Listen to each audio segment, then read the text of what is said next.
Banyak pendekatan yang dilakukan di dalam pengajaran untuk menciptakan pembelajaran yang lebih berarti ke siswa. Salah satunya integrasi kearifan lokal ke pengajaran di dalam kelas. Namun, di samping manfaatnya dalam menghadirkan pengalaman belajar yang berarti, integrasi kearifan lokal ke pengajaran di dalam kelas tidak semudah dalam penjelasan ide. Banyak faktor-faktor yang perlu dilihat lebih dalam, salah satunya kurikulum sekolah, yang sering dilihat menjadi batas antara kelas dan dunia di luar kelas. Serta faktor lain seperti kolaborasi antara sekolah, komunitas sekitar, dan pemerintah. Saya Anwari, host Papan Tulis. Ngobrol bareng Ratih Ayu Apsari tentang hal apa saja yang bisa diupayakan untuk membawa kearifan lokal ke pengajaran di kelas. Serta seperti apa peran integrasi ini untuk membangun kemampuan literasi dan berpikir kritis siswa. Ratih adalah pengajar di program studi pendidikan matematika Universitas Mataram.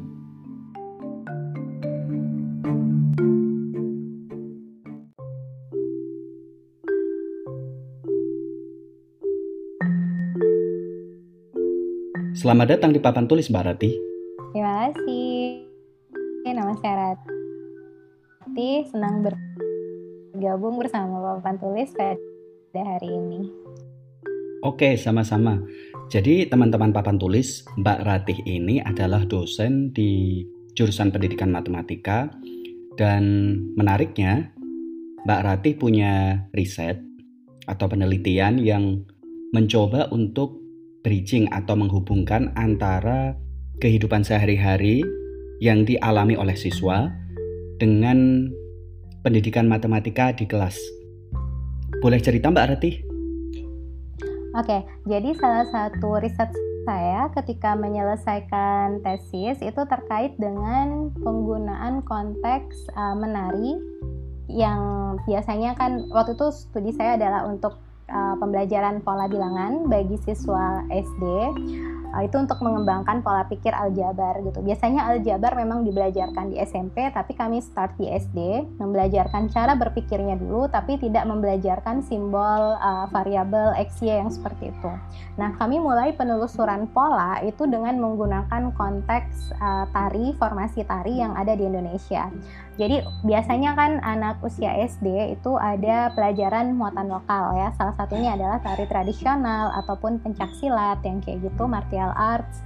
Nah, itulah formasi-formasi dalam pertunjukan tari dan juga martial arts itu yang kami bawa ke dalam kelas kami gitu, ke dalam pembelajaran.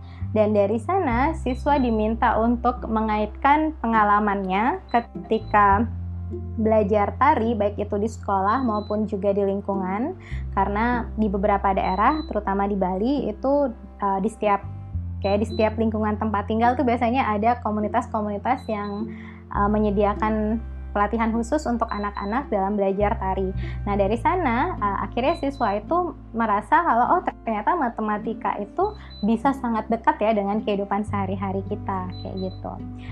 Contoh kedua yang juga sempat diangkat, yang ini saya ikutkan dalam sebuah proyek kuliah online gitu ya yang diadakan oleh UNESCO. Itu terkait dengan tradisi ogoh-ogoh yang ada di Bali. Jadi nggak tahu Mas Anwari familiar nggak ya dengan ogoh-ogoh?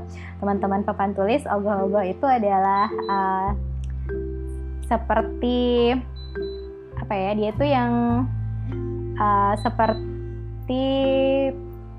seni patung yang menggambarkan buta kala yang biasanya diarak keliling desa di senja hari pangrupukan atau bisa dikatakan sebelum hari raya Nyepi.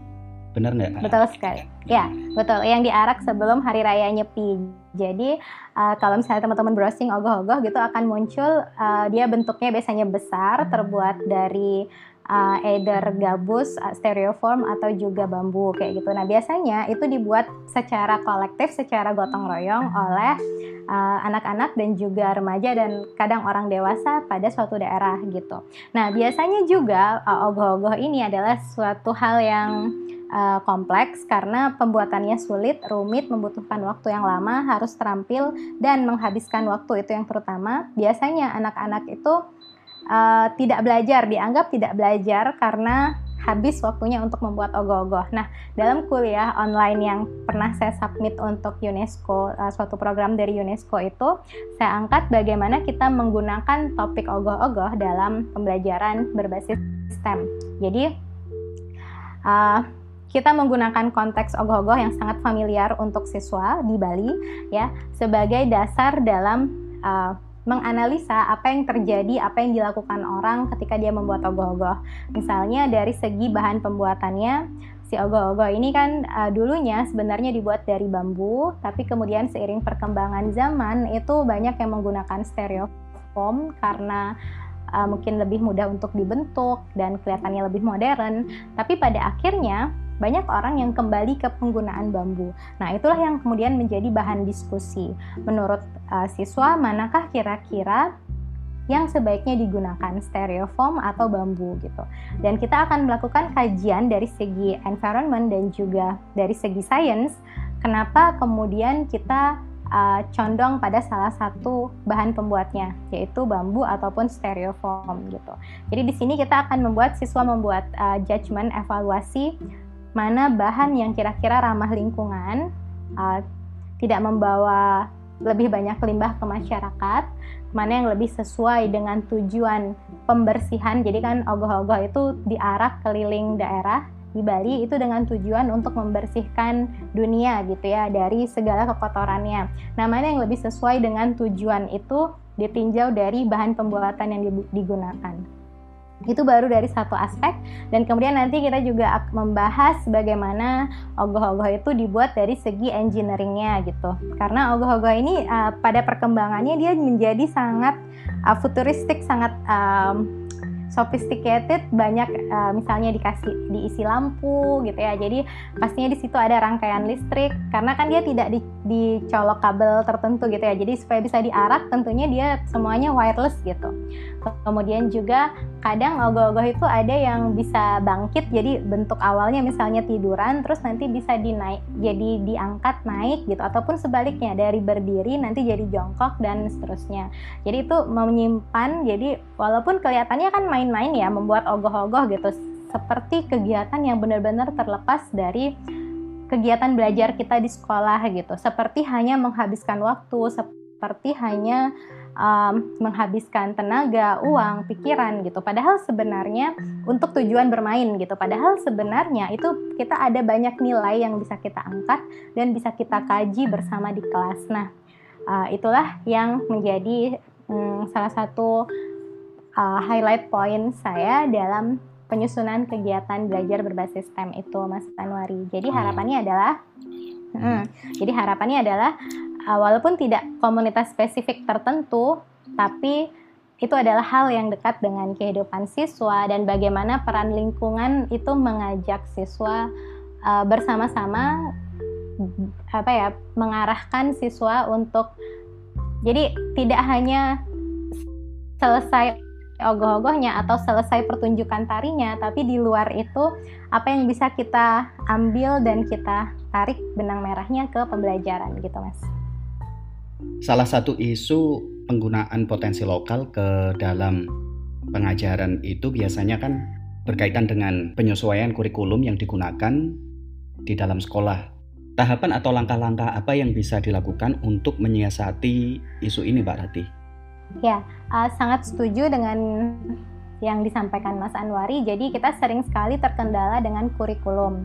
Nah, tapi kadang kalau misalnya kita bisa koordinasikan dengan guru mata pelajaran terkait, itu kita bisa membuat proyek besar. Jadi kalau misalnya seperti tadi proyek STEM yang ogoh-ogoh itu tentu saja matematika tidak bisa berdiri sendiri. Mungkin matematika di situ dia akan belajar proporsi, perbandingan kayak gitu. Yang sesuai dengan kurikulum, dan kemudian kita juga perlu lihat di jenjang pendidikan yang sama topik apa, indikade apa yang kira-kira sesuai dengan proyek besar ini di mata pelajaran yang lain kayak gitu, Mas. Jadi perlu adanya memang kerjasama, diskusi, kolaborasi antara guru mata pelajaran berbeda di satu sekolah itu sehingga bisa mewujudkan proyek itu. Jadi nggak bisa, tentunya akan sangat kesulitan untuk hanya guru matematika yang handling, padahal proyeknya itu berkaitan juga dengan mata pelajaran lain gitu. Jadi perlu adanya kerjasama. Dan juga sekarang ini terkait dengan kurikulum darurat pada masa pembelajaran jarak jauh di pandemik, ini kan saya terlibat sebagai salah satu penulis modul numerasi untuk siswa sekolah dasar. Kebetulan bagian saya adalah kelas 4 subtema 4. Ini ada salah satu buku, jadi modul pembelajaran jarak jauh yang disediakan oleh Pusmenjar Kemendikbud. Nah itu kami hanya membuat modul untuk literasi dan numerasi, di mana mata pelajaran lain itu diintegrasikan dalam literasi dan numerasi, sehingga harapannya orang tua itu tidak kesulitan mengajarkan semua mata pelajaran di rumah. Nah, tapi pembelajaran numerasi dan literasi tadi itu kan terkait dengan mata pelajaran yang lainnya, IPA, IPS, kesenian, dan juga terkait dengan Pancasila yang seperti itu. Jadi terkait dengan nilai-nilai yang harusnya ada di mata pelajaran lain. Nah, itu juga bisa jadi salah satu opsi dan merupakan salah satu langkah yang coba dilakukan pemerintah untuk mengakomodasi ketidaksesuaian kurikulum dengan kegiatan sehari-hari dan juga proyek-proyek berbasis integrative learning gitu. Nah, sebagai salah satu contohnya nih Mas, kalau boleh cerita di proyek modul numerasi Kemendikbud kemarin, kami mengaitkan ketika belajar sudut gitu ya di kelas 4, itu kaitan KD-nya itu adalah terkait dengan rasi bintang. Jadi biasanya di kelas di sekolah itu kan dibedakan ya, belajar sudut itu di pelajaran matematika, kemudian belajar rasi bintang itu di mata pelajaran lain. Kemudian juga belajar tentang iklim, cuaca, musim itu kan di mata pelajaran lain.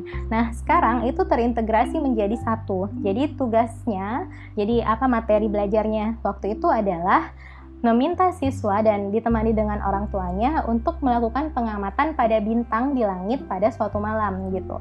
Dan kemudian dari sana dia mencocokkan dengan gambar rasi bintang yang diberikan di buku, apakah dia dapat menemukan gambar tertentu gitu. Jadi kayak dia lihat di langit ada nggak ya pola yang menunjukkan rasi bintang yang ada di buku ini gitu. Terus nanti dia melakukan pengukuran sudut pada titik-titik jadi pada bentuk rasi bintang itu diukur sudut-sudutnya. Kemudian nanti dilihat juga hubungannya dengan musim. Jadi biasanya kalau misalnya rasi bintang ini terlihat, biasanya itu menunjukkan musim apa kayak gitu, atau arah juga tentang arah. Jadi kalau misalnya rasi bintang ini terlihat, maka itu arah mana gitu. Jadi sekalian dia belajar arah mata angin, dia belajar musim, dia belajar rasi bintang, dan dia belajar matematika terkait dengan pengukuran sudut. Nah, itu merupakan suatu hal yang menarik, kompleks, dan juga dekat dengan keseharian siswa. Jadi, biasanya belajar sudut itu kan kita hanya sebatas mengukur gambar yang ada di buku gitu ya, gambar random, ya gambar yang menunjukkan adanya sudut, kemudian diukur dengan menggunakan busur derajat, tanpa adanya tujuan khusus ngapain juga kita perlu ngukur sudut gitu. Tapi dengan adanya project ini gitu, jadinya lebih termotivasi dan menantang belajarnya. Oh, mau ngukur sudut nih supaya tahu berapa besar sudut yang terbentuk dari gambar ini. Kemudian kalau mau meniru gambar ini di buku sendiri, itu bagaimana ukurannya yang pas sehingga gambar kita itu persis sama dengan contoh yang ada di buku dan juga gambar asli yang ada di langit. Oke, kita coba tengok lagi ke belakang. Sebenarnya seperti apa peran integrasi potensi atau kearifan lokal ke dalam kelas matematika sebagai upaya untuk meningkatkan atau membangun kemampuan literasi matematika dan juga critical thinking skill. Kalau misalnya di matematika itu ada cabang sendiri yang namanya ethnomathematics. Kalau di science ada ethnoscience, dan itu juga sebenarnya salah satu pendekatan ya dalam melihat matematika ataupun mata pelajaran lain yang dilakukan bukan oleh matematikawan, jadi dilakukan oleh masyarakat, komunitas, ataupun juga bukan manusia ya, jadi kayak misalnya objek tertentu gitu ya, yang kita bisa lihat di lingkungan. Nah, dari itu sebenarnya bisa menjadi inspirasi seseorang dalam menyusun suatu pembelajaran matematika yang bermakna. Jadi kalau misalnya kita tidak merefleksi pada hal tersebut, maka kita hanya akan fokus pada matematika yang berisi angka dan simbol. Kita akan melupakan bagaimana matematika itu awalnya tumbuh dari suatu kebudayaan, bagaimana awal mulanya matematika itu bahkan muncul gitu. Kalau kita lihat sejarahnya, matematika itu sendiri ada dan berkembang itu awal mulanya kan karena kebutuhan manusia dalam melakukan perhitungan gitu kan, recording berapa banyak hewan ternak yang dimiliki, kemudian juga muncul karena masalah uang, karena misalnya orang yang hanya punya beras membutuhkan kambing, orang yang hanya punya kambing membutuhkan beras, lalu bagaimana kita bisa membarter ini gitu. Jadi sebenarnya matematika itu kan tumbuh, muncul dan ada itu kan untuk membantu manusia menyelesaikan masalahnya gitu. Nah, tapi dalam perkembangannya kita banyak melupakan itu, sehingga yang difokuskan hanya textbook base. Jadi yang penting soalnya selesai terjawab gitu. Dia lupa banyak orang yang lupa bagaimana kita sebenarnya mengembangkan pola pikir matematika. Kenapa kemudian matematika ini berguna? Kenapa kemudian kita perlu mempelajari matematika ini lebih lanjut? Kita sebagai pendidik, sebagai guru itu harus sangat menyadari bahwa waktu kita untuk mengajarkan siswa di kelas itu kan sangat terbatas ya Mas Anwar ya, paling berapa jam dalam seminggu, kemudian juga siswa akan belajar sampai jenjang pendidikan tertentu, tapi seumur hidup mereka perlu mampu untuk bermatematika gitu. Nah, bagaimana kita menyiapkan itu? Kita tidak akan bisa memberikan seluruh materi yang dibutuhkan siswa selama pembelajaran. Yang kita bisa lakukan adalah memampukan siswa untuk melihat kemungkinan belajar di segala aspek kehidupannya gitu. Jadi kayak misalnya melalui pembelajaran berbasis kearifan lokal atau membawa kearifan lokal, budaya, kebiasaan, adat istiadat itu ke dalam kelas, siswa jadi menyadari kalau misalnya di luar kelas pun dia bisa tetap mendapatkan ilmu pengetahuan dan dia bisa mengembangkan pengetahuan matematikanya melalui kegiatan itu. Kalau misalnya yang boleh saya cerita lagi Mas, yang secara sederhana, ini bukan sederhana ya, maksudnya yang mungkin dianggap remeh gitu ya. Kalau misalnya kita ada acara di daerah itu kan ada di atas, kalau pakai piring ingke, yang piring Mas Anwari familiar nggak dengan istilah ingke? Piring yang dari rotan itu Mas? Yang saya belum pernah. Belum pernah ya, tapi yang dari anyaman rotan, biasanya di atasnya itu akan, tahu nggak? Nah itu kan biasanya di atasnya akan ditumpuk dengan kertas nasi kan. Kertas nasinya itu biasanya tidak hanya polosan persegi panjang gitu loh, tapi biasanya oleh ibu-ibu itu dibentuk sedemikian rupa sehingga bentuknya kayak bunga gitu. Nah itu sebenarnya kan kayak sepele gitu ya, tapi coba bayangkan bagaimana sebenarnya kita perlu melipat kertas sehingga kalau kita menggunting dia hanya dalam satu kali guntingan, itu seluruh permukaan akan menghasilkan lengkungan yang sama gitu. Karena kalau cara melipat kita salah, maka guntingan kita juga akan salah, kita akan mendapat hasil guntingan yang berbeda. Itu kan sebenarnya prinsip transformasi geometri ada di situ gitu. Bagaimana pencerminan terjadi, bagaimana kita merotasi suatu bentuk kayak gitu Mas. Jadi ya hal-hal seperti, jadi kalaupun tidak di kelas, kalau misalnya kita mulai dengan konteks-konteks seperti itu yang dekat dengan keseharian siswa, akhirnya siswa itu setiap kali melihat suatu kejadian di sekitarnya, dia akan melihat kemungkinan, oh ini kan ada polanya ya, oh ini kan sesuatu, ini kayaknya bisa diselidiki lebih lanjut, ini kayaknya ada kaitannya dengan matematika. Kalau misalnya matematika ya, kalau misalnya mata pelajaran lain, oh ini kayaknya bisa saya selidiki lebih lanjut dari segi ininya gitu. Jadi menurut saya kearifan lokal, adat istiadat, nilai budaya dan sebagainya itu merupakan starting point yang bagus untuk mengenalkan kepada siswa bahwa belajar itu tidak hanya cukup sampai pada jenjang pendidikan tertentu saja, tidak cukup hanya untuk menghabiskan satu buku mata pelajaran saja, tapi lebih dari itu bagaimana kita mengimplementasikannya untuk menyelesaikan masalah kehidupan. Dan kita selalu bisa belajar dari siapa saja, tidak hanya dari guru di kelas, tapi juga dari praktisi-praktisi komunitas, kemudian orang yang berkecimpung di bidang tertentu, yang keterampilannya itu sebenarnya terkait sekali dengan ilmu yang ingin kita pelajari. Tapi kalau kita bicara stereotip, kelas matematika itu identik dengan kelas yang sulit dalam tanda kutip. Apa yang sebenarnya bisa dihubungkan antara fokus riset Mbak Ratih tadi yang mencoba untuk mengangkat potensi sama kearifan lokal untuk merobohkan dalam tanda kutip stereotip tadi?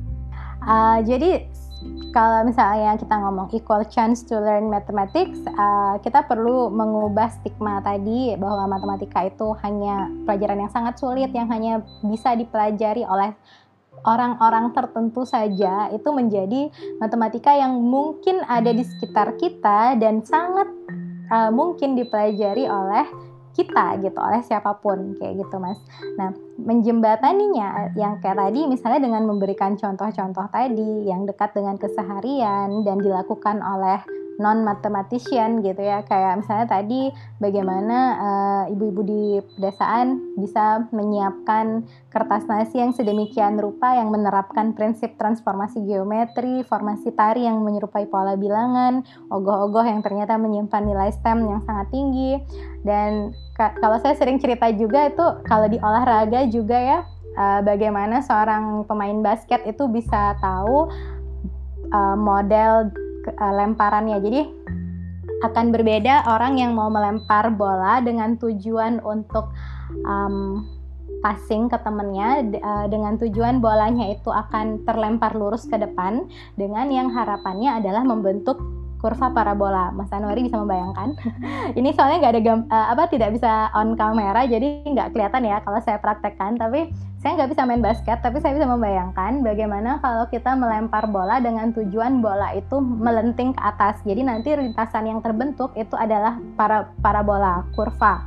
Ya, kurva itu persamaan kuadrat. Nah, sementara kalau misalnya dia pengen pas ke temennya yang paralel, jadi tingginya nanti sejajar, jadi bola itu akan diterima dalam garis horizontal yang lurus gitu.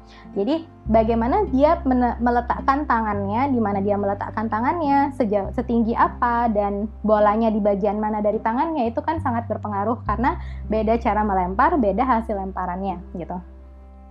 Dan hal tersebut kan kalau misalnya secara kasar kita lihat, apa sih hubungan antara orang main basket dengan orang belajar matematika? Apa sih hubungan orang jualan nasi dengan orang belajar matematika? Nah, dengan menggunakan atau dengan membawa tema-tema tadi ke dalam kelas, anak-anak akhirnya mulai, oh ya waktu saya kemarin main itu, iya benar, kalau misalnya ternyata iya waktu saya ngelempar bola itu emang beda, kalau lemparannya mau begini dengan lemparannya mau yang ke atas itu memang beda tangan saya membentuk sudut tangan saya itu berbeda, walaupun dia tidak menyebutkan sudut sih Mas ya.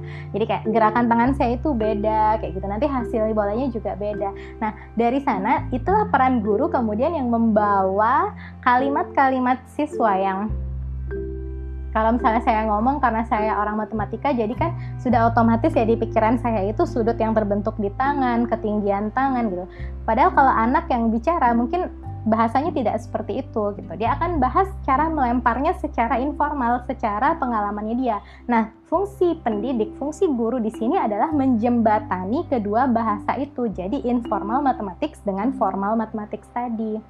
Gitu kayak misalnya, oke, gimana tadi caranya bagaimana tadi caranya melempar gitu ya, melempar bolanya gitu. Terus kemudian siswa menjelaskan dengan kalimatnya ataupun mencontohkan. Nah, dari situ guru kemudian mengajak siswa untuk melihat. Oke, kalau cara melempar yang pertama itu yang dihasilkan adalah garis lurus. Kalau misalnya cara melempar kedua itu yang dihasilkan gambarnya kayak gini nih bentuknya, memberikan contoh di papan tulis kan. Nah, yang seperti ini namanya parabola gitu. Ini namanya kurva, bukan garis gitu. Terus kalau misalnya secara matematika, kalau garis ini kalau sampai di SD. Kalau misalnya di SMP maka pembahasannya bisa lebih lanjut. Kalau garis ada adik-adik, ada anak-anak ya kalau di SMP, anak-anak udah belajar ya persamaan garis itu biasanya adalah Y sama dengan AX tambah B. Nah kalau misalnya ini persamaannya yang kurva, itu mungkin nggak persamaan matematikanya juga AX sama dengan B. Coba kita lihat dengan memasukkan beberapa poin X dan Y apakah sesuai atau enggak. Oh ternyata enggak, berarti ini bentuk persamaannya berbeda. Nah kemudian muncullah pembahasan terkait dengan persamaan kuadrat dan kemudian kita diskusikan lebih lanjut sampai ketemu bentuk umum persamaan kuadratnya. Itu salah satu contohnya Mas Anwar. Oke. Dari penjelasan Mbak Ratih yang saya tangkap sebenarnya penggunaan potensi atau kearifan lokal ke dalam kelas matematika itu tidak sesimpel dalam teori. Artinya dalam praktek itu banyak sekali faktor yang perlu diperhatikan, kemudian perlu upaya kolaborasi yang tadi Mbak Ratih sempat sebut bahwa sebenarnya ada peran pemerintah, kemudian ada juga peran dari sekolah serta komunitas yang ada di sekitar sekolah di mana para siswa berasal. Itu seperti apa gambarannya Mbak Ratih? Ya, benar Mas, yang tadi saya sampaikan itu sangat tidak mudah untuk dirancang. Nah, bagaimana kita bisa sampai pada rancangan? Jangankan dirancang ya, dipikirkan awal mencari idenya juga udah pusing gitu ya. Jadi gimana caranya? Gitu. Menurut saya salah satu jalan yang mungkin terjadi adalah apabila guru dan calon guru itu membiasakan dirinya untuk melihat masalah tadi gitu, dengan terjun ke masyarakat. Misalnya terlibat dalam komunitas-komunitas sosial maupun juga komunitas-komunitas tertentu sesuai dengan bidang minat.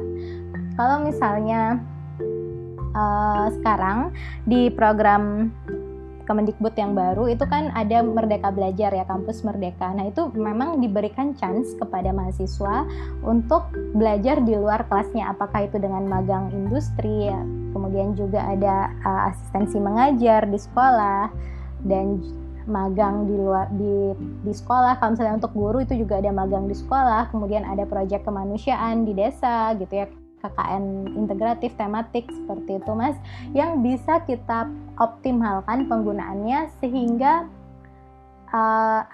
mahasiswa calon guru itu terbiasa melihat adanya hal unik di masyarakat dan chance peluang-peluang yang bisa dimanfaatkan, yang bisa dioptimalisasi bersama gitu. Jadi menurut saya bagaimana kita menyiapkan seorang guru itu sangat penting gitu. Jadi poinnya adalah bagaimana guru itu disiapkan untuk selalu siap dalam menghadapi perubahan.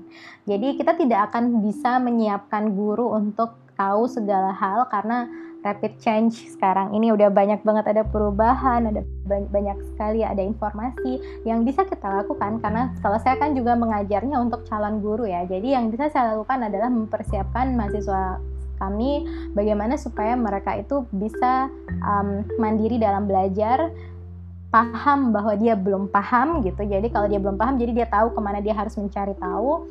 Jadi lebih ke learning how to learn gitu. Kalau misalnya learning how to do saja yang kita fokuskan, learning how to know saja yang kita fokuskan, kita harus ingat bahwa dengan semua perubahan zaman yang sangat cepat ini, kita nggak akan bisa menyiapkan orang untuk selalu bisa melakukan sesuatu.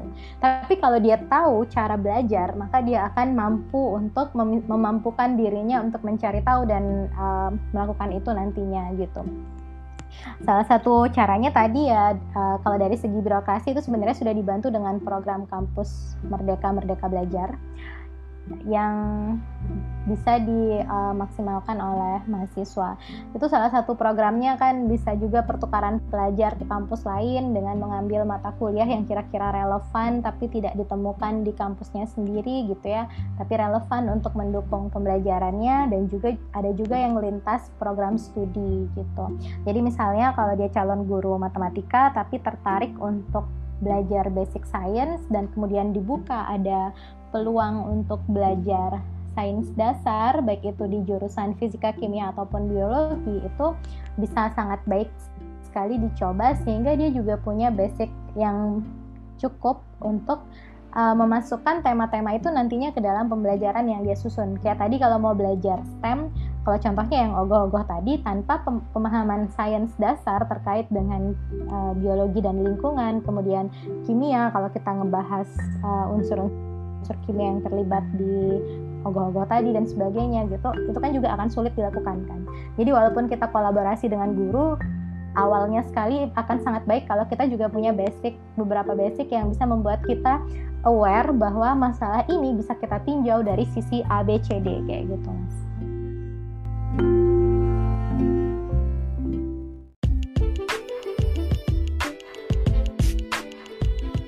Terima kasih telah mendengarkan dan ikut serta membangun narasi pendidikan yang lebih baik lewat Papan Tulis. Ikuti kami di Instagram @papantulispodcast. Dan juga ikuti episode-episode Papan Tulis dari manapun teman-teman mendengarkan podcast.